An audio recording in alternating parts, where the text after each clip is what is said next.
Awesome. Welcome, everyone. And today we are going to talk about Policy Bazaar, Zomato, and the next Spotify. So definitely the new thing, which the new investment I wanted to talk to you about was about the music industry. And we all know there is a huge boom in the way we consume music from the traditional industry of cassettes, then from the CD, and then also from the piracy. And now we all use Ghana, Spotify, or the other thing. So the big power shift is going to happen in the space of music. That's what we actually believe in. So disclaimer, this presentation is only for your information purpose. We are not a registered SEBI as a financial advisor, and we might be invested in few of the stocks we are going to discuss today, or we might buy some of the IPOs.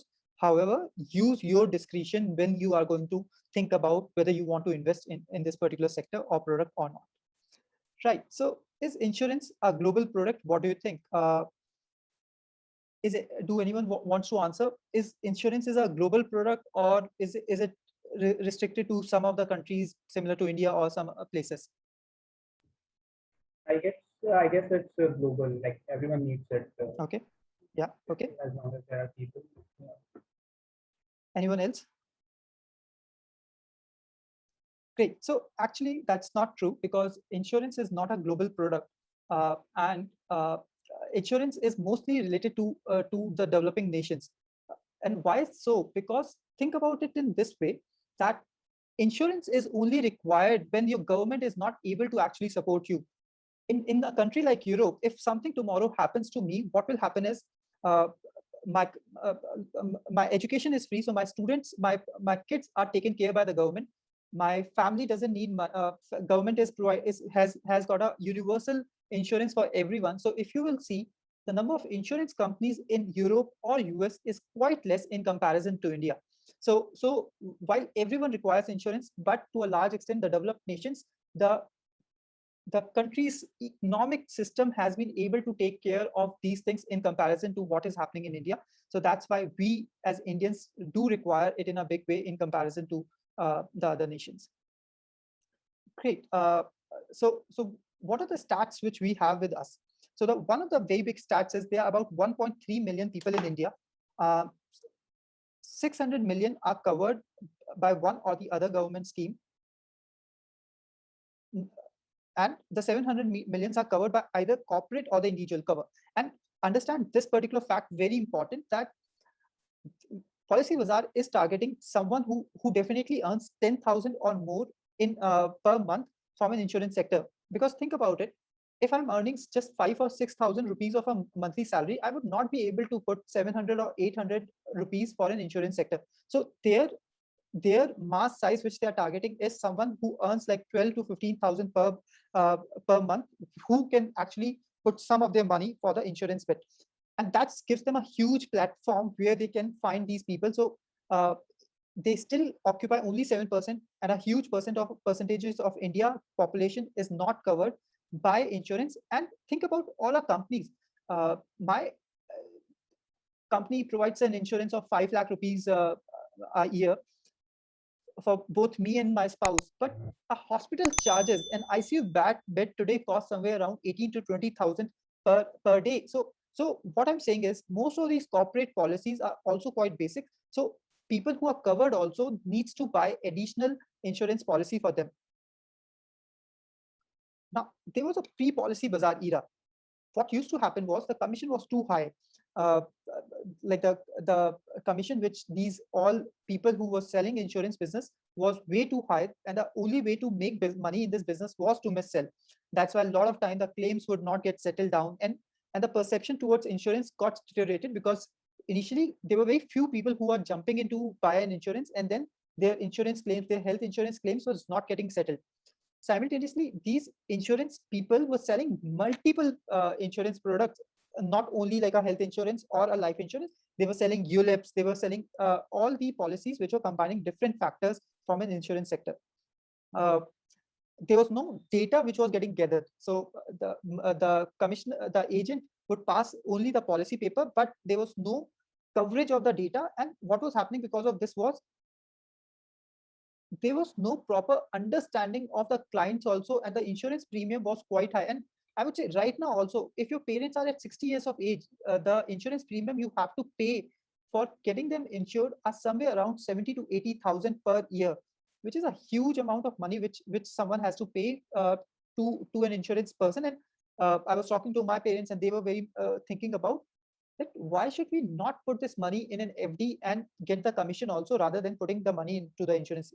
While it's a very different debate, but one change which has already arrived by Policy Bazaar is now data analytics is happening. And understand this particular bit very importantly, that in this space, data analytics is quite powerful to happen, because you can understand that a cigarette smoker is going to how much premium extra you need to charge from this particular person for him following something as a wrong policy, or a person who has got a heart attack. What is the chance of this particular person to have a second heart attack, and then you can charge this premium? But if someone has not ever got affected, how should you try to incorporate that particular bit? Another bit is digital health insurance was just 1% 6 years back. However, now it is 15% over the years. And this is the December 2020 data, when Policy Bazaar was talking about the IPO. And that's where I was able to get their complete numbers are from that particular bit. So in December 2020 also, there was a huge shift which happened because they were trying to get into the insurance space. So I was talking about this whole insurance landscape. And please understand how actually you value an IPO also. So someone asked me this query yesterday, that how you actually value an IPO also. So for me, when I look at the IPO for Policy Bazaar, first I look at the market size, and also I look at the moat.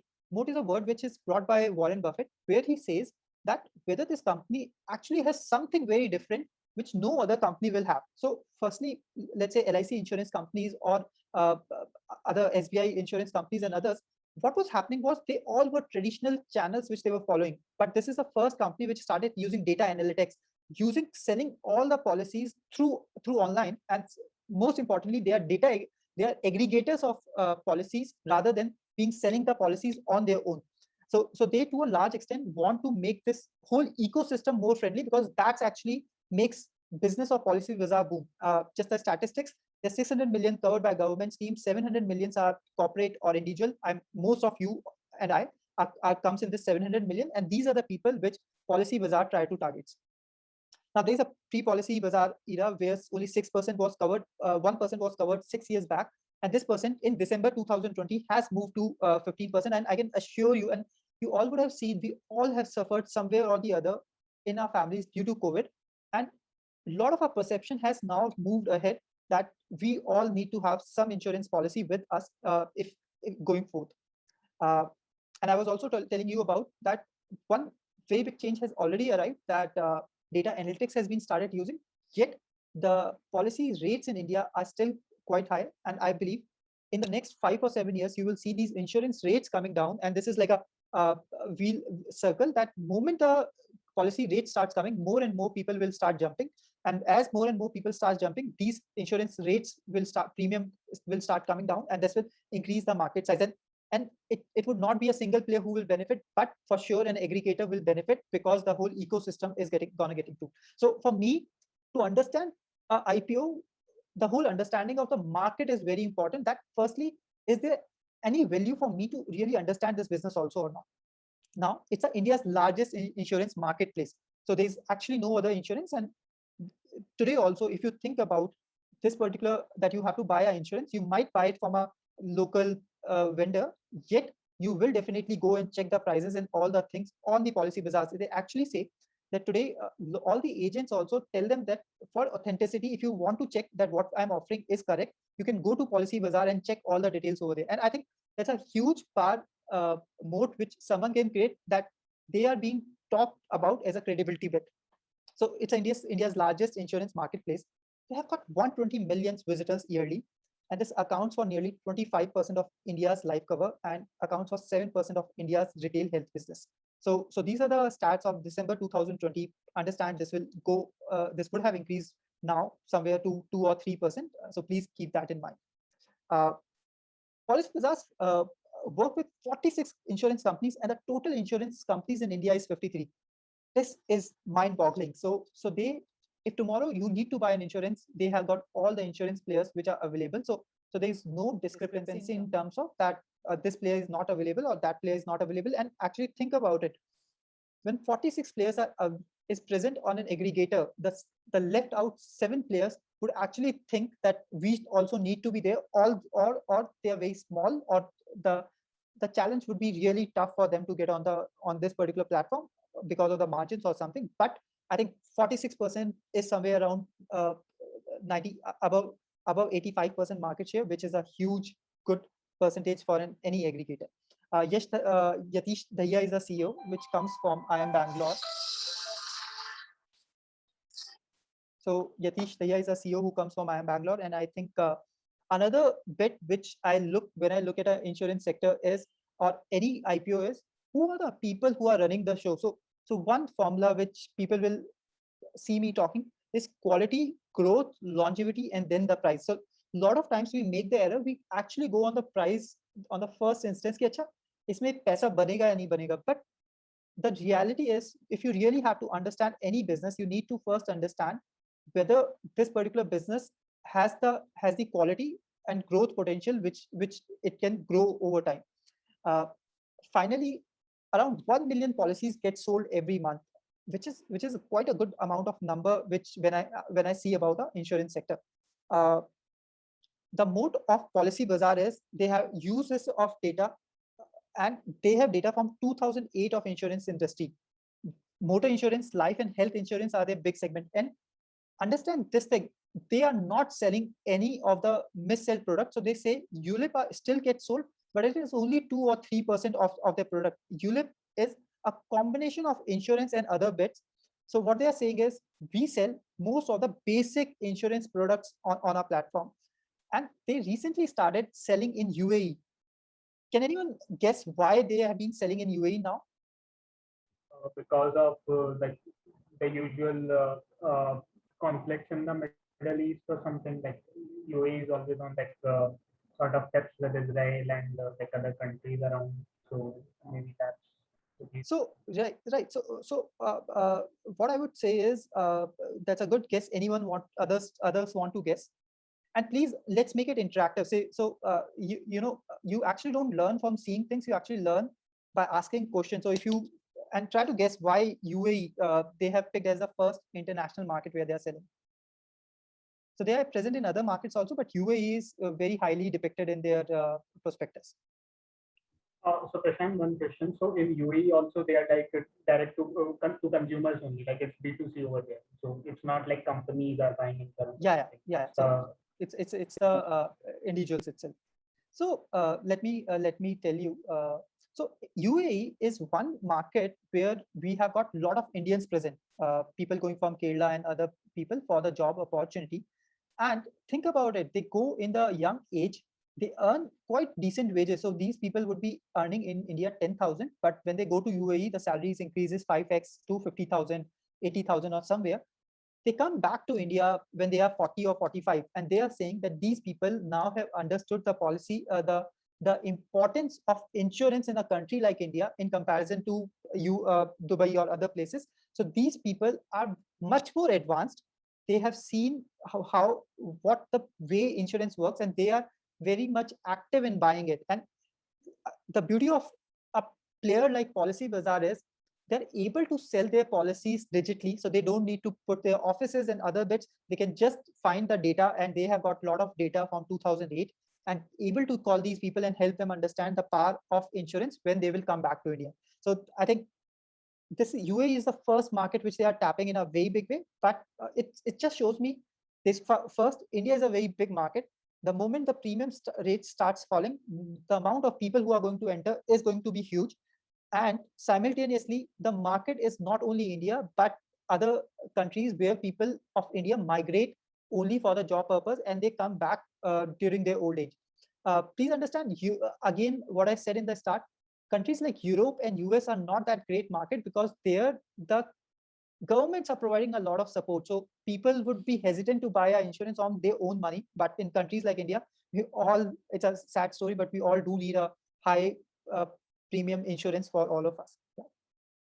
So 90% of, and this was the whole research they did. So this is a number which they have quoted in their some of their interviews that 90% of the people who want to buy insurance digitally, their first option is Policybazaar. And Policybazaar is also the first player which started in the digital space way back in 2008. So just now, what have been the impacts of COVID-19?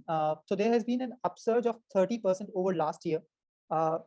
More this time, people explored most of the policies online. So there has been, and this is again December 2018. So they are talking from December 2019 to December 2020. There's a 30% upsurge, which I think is quite a good upsurge. There's a huge uptick in the health and life insurance, which is their major selling products. So people are not right now looking at other insurance products or something, but they are looking specifically for health and insurance.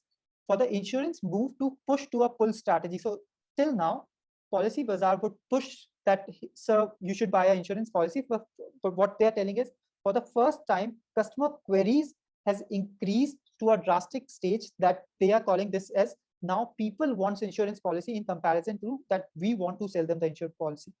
And traditional insurance agents had to adopt new practices. So all these SBIs, LICs actually has to change their business model now, because they were not following.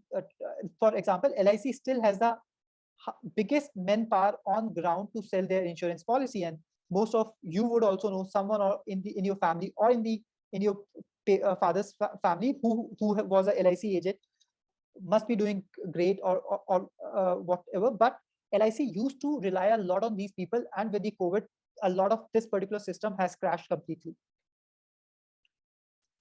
Let's come to the part of the IPO listing. It's going to be listed on NSE, BSE. They also want to list somewhere outside, and if that happens, right now the Indian ecosystem doesn't allow that. But if that happens, it can really uptick its valuation.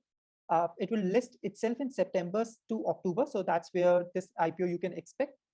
So right now there is no official IPO document which has come. However, I want you that if you are looking at Policybazaar, start researching, and you will see a lot of interesting stuff from these companies. The IPO size will be about 500 million, that is 3,500 crores. Interestingly, the biggest investors of this company is SoftBank, Tiger Global Management, Tencent, Tesma, and Info Edge. Very interestingly, Info Edge is a very powerful player. It's run by Sanjeev Bhimchandani, and he's a very shrewd businessman. He himself is considered to be the digital father of Indian businesses, Naukri, Jeevansathi, and all these companies. And if he comes on any company's board, for example, Zomato and Policybazaar, those companies are actually considered to be quite worthwhile. So Sai Suraj, if you are hearing, then understand one factor is, who are the people who are running the show? What is the market size of this company? Third would be, who are the investors in this particular bet? We will talk one other factor, how this has not been declared in Policybazaar right now, but who are the people who are going to sell their stake when this company comes into IPO? So there is a term called offer for sale and new share release. Offer for sale means that SoftBank, Tiger Global, Tencent are sharing this, are selling their stake. If that's kind of a situation happens, then what it means is they don't have that much faith in that particular company, and or they feel it's now a good time to take out their money. And if that's a huge percentage, I will get a bit hesitant to invest in that IPO. So we don't have the details for the Policybazaar, but that would be something which I will be keeping a watch on.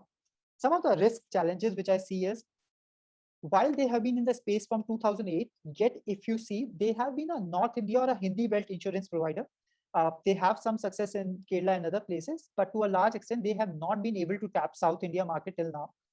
For the first time, there are real competitors coming in the form of Paytm and Amazon, which will be a hindrance to them. Yet, Yatish, who is the CEO, says that because the size of the insurance business in India is still so high, that he doesn't feel that he needs to be worried about that particular bet for this particular point of time. 85% of their revenue still comes from the call center. Thus, there's a huge dependence on the manpower, and with more, which would be a huge manpower cost which they have to do. So please understand, while for the first time the queries for insurance have increased, yet it's a business where variable cost, that number of policies gets sold, the number of people you need to have on deployment is going to be critical. And the last is universal health care, that if government goes ahead and gives all of us insurance of 3 or 4 lakhs. So Yatish, on this risk, he says that the problem with universal healthcare is in 3 lakh rupees or 4 lakh rupees, you would be mostly be covered by a government services, and we all know that how bad the government services is. So this 700 million people would still would take some additional insurance because they would like to go for private.